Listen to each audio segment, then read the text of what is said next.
Salam sejahtera Malaysia, terima kasih kerana menonton video-video dalam channel ini. Sebelum kita mula, jangan lupa untuk tekan tombol subscribe, share, like dan komen. Let's go! Salam sejahtera dan selamat petang kepada seluruh rakyat Malaysia dan pendengar. Berita panas hari ini dipetik dari Malaysia Kini bertajuk Muhyiddin akui sukar tidur malam, keluarga risau. Berita penuh. Bekas Perdana Menteri Muhyiddin Yassin yang beberapa hari lalu berdepan dakwaan salah guna kuasa dan pengubahan wang haram mengakui dia sukar untuk tidur malam. Apabila saya membaca berita selepas pertuduhan sukar untuk tidur malam, isteri saya di sebelah saya sukar untuk tidur, anak-anak saya risau, biasalah. Namun apabila saya baca, jika didapati bersalah atas pertuduhan ini, saya akan dipenjarakan selama 20 tahun katanya. Pada 10 Mac lalu, Ahli Parlimen Pagau itu mengaku tidak bersalah atas 4 pertuduhan salah guna kuasa dan 2 pertuduhan pengubahan wang haram membabitkan RM232.5 juta ringgit. Dia didakwa di hadapan Hakim Mahkamah Session Kuala Lumpur, Azura Alwi. 4 pertuduhan salah guna kuasa dibuat mengikut Seksyen 23-1 Akta SPRM 2009. Dia didakwa menggunakan kedudukannya sebagai Perdana Menteri ketika itu untuk mendapatkan RM232.5 juta daripada 3 syarikat dan seorang individu antara 1 Mac 2020 dan 20 Ogos 2021. 2 pertuduhan pengubahan wang haram pula dibuat mengikut Seksyen 4-1-B Akta Pencegahan Pengubahan Wang Haram, Pencegahan Pembiayaan Keganasan dan Hasil daripada Aktiviti Haram 2001 dibaca bersama Seksyen 87-1 Akta yang sama. Muhyiddin yang juga pengurusi PN didakwa menerima RM120 juta hasil secara haram daripada Bukhari Equity Sendirian Berhad antara 25 Februari 2021 dan 8 Julai 2022.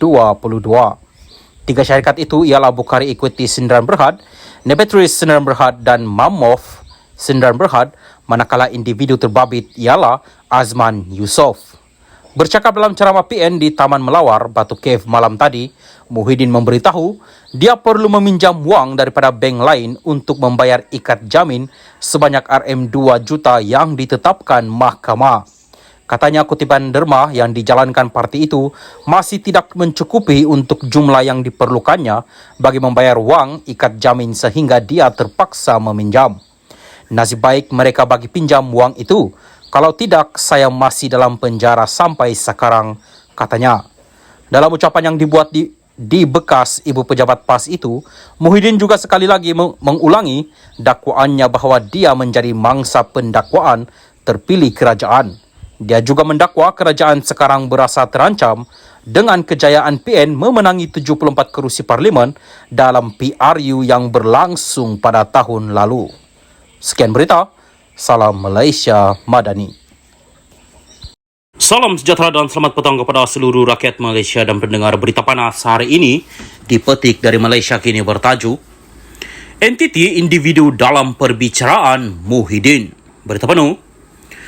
Kertas pertuduhan bagi perbicaraan rasuah Presiden Bersatu Muhyiddin Yassin menamakan 3 syarikat dan 1 individu. 1 set pertuduhan berkaitan undang-undang pengubahan wang haram, manakala 1 lagi adalah berkaitan penyalahgunaan kuasa. Di bawah ialah gambaran ringkas tentang entiti dan individu yang terlibat. Bukhari Equity Sendirian Berhad dimiliki oleh Syed Mokhtar Shah Syed Nor dan isterinya Sharifah Zara Syed Kecik memiliki Bukhari Equity Sendirian Berhad dengan Syed Mokhtar mempunyai 99% kepentingan. Rekod syarikat menunjukkan bahawa ia adalah sebuah syarikat pemegang pelaburan dengan alamat di tengah-tengah Kuala Lumpur dan dalam jarak berjalan kaki dari Masjid Negara. Alamat tersebut dikongsi oleh Perspektif Lane M Sendirian Berhad, Yayasan Al-Bukhari dan Yayasan Keamanan Global Perdana. Menurut senarai Forbes 2022, Syed Mokhtar adalah rakyat Malaysia ke-15 terkaya dengan anggaran nilai harta AS 1.5 bilion bersamaan RM6.8 bilion ringgit. Syed Mokhtar terkenal dengan sikap dermawannya dan empayar perniagaan yang merangkumi pertanian, pembuatan, telekomunikasi dan industri media. Bukhari Equity Sdn Bhd didakwa telah memasukkan RM120 juta dalam akaun bank CIMB Bersatu antara 25 Februari 2021 dan 16 Julai 2021. Syarikat itu membuat deposit lagi sebanyak RM75 juta ke akaun bank yang sama antara 8 Februari 2022 dan 8 Julai 2022. Kertas pertuduhan terhadap Muhyiddin menyatakan kedua-dua perbuatan itu melanggar Seksyen 4-1-B Akta Pencegahan Pengubahan Wang Haram, Pencegahan Pembiayaan Keganasan dan Hasil daripada Aktiviti Haram 2001 dibaca bersama Seksyen 87-1 Akta sama. Muhyiddin menghadapi satu lagi pertuduhan menyalahgunakan jawatannya bagi suapan RM200 juta daripada Bukhari Equity Sdn Bhd untuk Bersatu. Pertuduhan ini membabitkan pelanggaran Seksyen 23-1 Akta Suruhanjaya Pencegahan Rasuah Malaysia 2009 antara 8 Februari 2021 dan 25 Februari 2021. Selepas Muhyiddin dibebaskan daripada soal siasat SPRM malam tadi, dia memberitahu pemberita bahawa salah satu pertuduhan adalah berhubung keputusannya memberikan pengecualian cukai untuk Yayasan Al-Bukhari. Nepturis Sdn Bhd ialah sebuah syarikat pembinaan dan kejuruteraan. Meskipun rekod Suruhanjaya Syarikat menyenaraikan syarikat itu sebagai kontraktor untuk berkhidmatan penyelenggaraan. Pemilikan sama rata antara Aliza Abdul Malik dan Rizman Akum Khan pada tahun kewangan 2021, syarikat itu mempunyai pendapatan RM13 juta dan memperoleh keuntungan RM1 juta ringgit.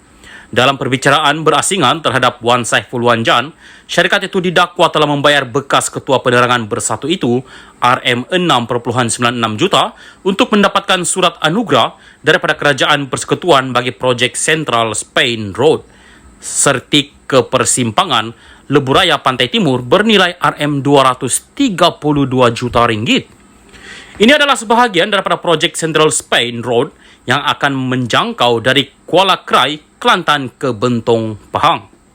Nepturis Sdn Bhd turut disebut dalam kertas pertuduhan terhadap timbalan Ketua Bersatu Segambut, Adam Radlan Adam Muhammad, yang didakwa meminta rasuah RM2 juta dan menerima rasuah RM4.1 juta daripada seorang individu bernama Lian Tian Chuan untuk membantu syarikat itu memenangi kontrak projek bernilai RM141 juta ringgit.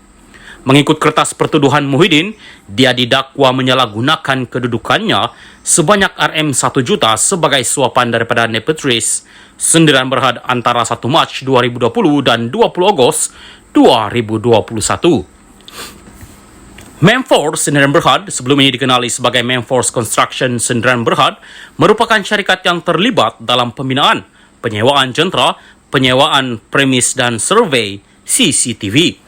Pemilikan syarikat dibahagikan antara Syahrini Kasim 60%, diikuti Syah Radzi Samsudin 39% dan Faiza Kasim 1%.